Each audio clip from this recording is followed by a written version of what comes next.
우리들의 시선으로부터 사회 이야기들을 나눠보는 시사 디렉터스 컷. 안녕하세요. 저는 진행을 맡은 아나운서 조규빈입니다. 안녕하세요. KBS 기자 서지원입니다. 안녕하세요. KBS 기자 유혜연입니다. 이거 벌써 저희 다음 주면 또 기말고사 기간이잖아요. 중간고사가 끝난 지 얼마 되지도 않은 것 같은데 시간이 진짜 빠른 것 같아요. 혹시 기자님들은 이번 학기 잘 보내셨나요? 이번 학기에 대면 수업 전환이나 총학생회장 선거 같은 굵직한 학내 이슈들을 취재하느라 바쁘게 지낸 것 같습니다. 그리고 저는 대면 수업 한 번 해보지 못하고 1학년을 마무리하게 되어서 아쉬움이 큽니다. 이번 학기도 모든 수업이 블랙보드를 통해서 진행되었거든요. 중간고사 기간에는 KT통신장의 문제로 인해 수업에 지장을 겪었는데요. 이런 사건들을 겪으며 새삼 우리가 인터넷으로 촘촘하게 연결돼 있음을 느꼈습니다. 그래서 준비했습니다. 이번 시사 디렉터스 컷 마지막 회에서 살펴볼 주제는 바로 연결된 우리들입니다. 오늘 방송에서는 우리 학교의 블랙보드 오류 사건과 전국적인 KT 통신장애 이슈를 중심으로 우리가 어떻게 연결되어 있는지 살펴보겠습니다. 또한 연결이라는 맥락 속에서 지난 방송에서 다뤘던 학내 이슈들이 지금까지 어떻게 이어지고 있는지도 같이 다뤄볼 예정입니다. 우선 지원 기자님이 블랙보드 오류 사건에 대해서 조금 설명해 주세요. 네, 지난 11월 10일 블랙보드 코스가 비활성화되면서 학생들이 수업을 듣거나 과제를 제출하는 일에 어려움을 겪었습니다. 우리 학교 교수학습개발원 원격교육센터의 공지에 따르면 블랙보드 내 모든 코스가 활성화된 건 오후 6시 40분이었다고 합니다. 즉, 4시 반부터 약 2시간 동안 블랙보드가 정상적으로 운영되지 않았다는 것입니다. 우리 학교 커뮤니케이션 팀은 대학원 수강 정정에 따른 코스 수정 작업을 진행하던 중 학부 및 대학원 수강 신청 데이터 처리 과정에서 생긴 오류가 그 원인이라고 밝혔습니다. 또한 오류 발생 즉시 학교 측에서 블랙보드 활성화 작업을 진행하였으며 해당 현상이 반복되지 않도록 조치를 취했다고 합니다. 다행이네요. 이번 이슈는 우리로 하여금 일상적인 단절감을 경험하도록 하고 역설적으로 우리가 항상 연결되어 있다는 그 사실을 상기시켜 준 것 같아요. KT 통신장애도 같은 맥락에서 바라볼 수 있을 것 같은데요. 네, 그렇습니다. 지난 10월 25일 KT 이용자들의 인터넷 통신망이 마비되는 사건이 있었습니다.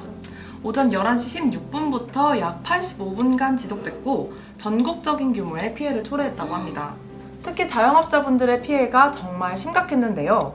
KT 사태로 손해를 본 전국 사업장 86곳을 대상으로 한 온라인 설문조사에 따르면 사건 당일 오전 11시부터 오후 1시 사이의 매출액은 평소 매출액에 비해 약 63%가량 낮았습니다. 63%요? 이게 생각보다 피해 규모가 진짜 너무 큰데 그럼 이에 대한 보상은 혹시 이루어진 건가요? 네, KT가 공개한 고객별 보상 대책에 따르면 일반 고객은 15시간에 해당하는 이용료를, 소상공인 고객은 10일치 이용료를 감면받는다고 합니다. KT는 일반 고객은 평균 1,000원, 소상공인 고객은 평균 7,000원에서 8,000원 사이의 보상을 받게 될 것이라고 추산했습니다. 보상 규모가 작다는 불만이 적지 않은 가운데 일부 단체들은 KT지사 앞에서 기자회견을 개최해 배상을 촉구하기도 했습니다. 두 사건 모두 우리가 항상 인터넷에 연결되어서 살아가고 있음을 잘 보여주고 있는 것 같습니다. 이와 동시에 초연결 사회라는 단어가 생각이 나는데요. 네, 초연결 사회에서는 경제, 교육, 정치 등 모든 분야가 인터넷으로 연결되어 있습니다. 따라서 네트워크망의 문제가 사회의 총체적 붕괴로 이어질 우려가 있습니다. 이에 국제응용 시스템 분석연구소 존엘 캐스티는 다음과 같이 경고한 바 있습니다. 디지털로 구성된 현대 세상은 역사상 가장 편리한 사회이자 가장 재난에 취약한 사회이다. 초연결 사회에서 인터넷이 제공하는 편리를 무비판적으로 받아들여서는 안 된다는 것을 시사하는 대목인 것 같습니다. 가장 편리한 사회인 동시에 가장 재난에 취약한 사회라니 이게 조금 무서운 조언인 것 같아요. 그런데 우리가 인터넷에서 벗어난 삶을 사는 것은 사실 요즘 시대에 거의 불가능하잖아요. 네, 맞습니다. 지적해주신 것처럼 초연결 사회 자체를 부정하는 것은 불가능합니다. 따라서 전문가들은 인터넷 리질리언스의 구축을 제안합니다. 리질리언스란 충격으로 인한 피해를 극복하고 시스템 기능을 정상적으로 회복하는 능력입니다.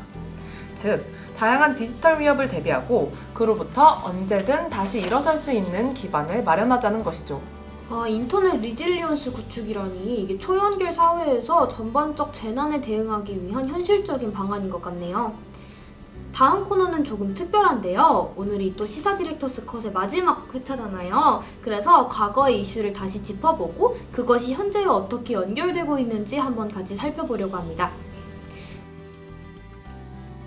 첫 번째로 이야기해 볼 것은 코로나19 관련 이슈들입니다. 1화에서는 2학기의 전면 비대면 수업을, 다음 방송에서는 백신 공결제를 다뤘습니다. 그 후에는 중간고사 이후 재개된 대면 수업에 대해 살펴봤는데요.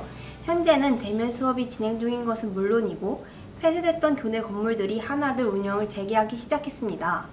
특히 지난 학년도부터 운영이 잠정 중단된 교내 체육시설들을 이번 달부터 다시 개방한다고 합니다. 와, 이게 코로나19가 정말 우리의 일상을 좌우하고 있음을 다시 한번 느끼게 되는 것 같습니다. 자, 다음으로 살펴볼 이슈는 무엇인가요? 네, 바로 인권연대국에서 진행한 교내 청소노동자 처우 개선 사업입니다. 해당 사업은 7월 18일 첫 회의를 기점으로 착수됐습니다.